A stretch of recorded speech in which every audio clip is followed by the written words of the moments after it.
I started dancing when I was 3 years old. My granddad was an amazing fan of ballet. He showed me ballet videos, and from that day I said, right, I want to be a dancer. When I was 17, I was full-time dancing. I was training 7 days a week. I used to get really tired, but it was something I was used to. And then I started to pass out. I went and saw my doctor, who immediately took me for a scan that evening, a brain scan, and they found that I had a brain tumour. Everything that was normal and everything that I knew kind of just melted. 2 surgeons refused to operate before my amazing surgeon agreed that he would. In 2011, I had a 13-hour operation. I continued to dance at the same college, and the college were incredible. One huge thing changed. I started having seizures. I would be in a dance studio, I would have a seizure, I'd wake up and they would quite literally be dancing around me. And then I would get up and I'd start dancing again and go home. 3 months into the course, I got an email whilst in hospital from my lecturer saying that I had to leave university because of epilepsy. I think receiving that email was possibly the worst thing of everything that's happened, because it's hard to put into words.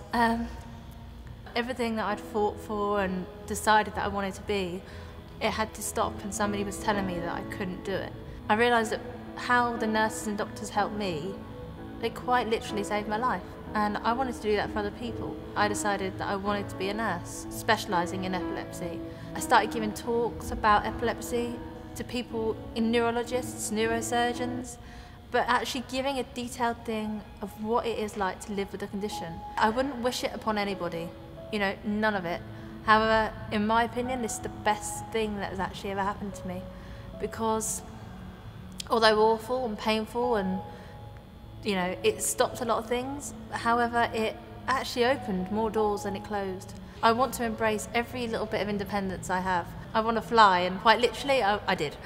I decided to jump 13,000 feet from a plane. I've never felt so liberated and free and safe and crazy and wild at the same time. It was me kind of showing that I can do this, It hasn't defeated me. I'm coming out even stronger. My philosophy on life is live every single day as if it's your last. Don't regret anything. If you have a query, just do it. And that's how I live every single day. I don't want to regret things. I don't want to think, what if?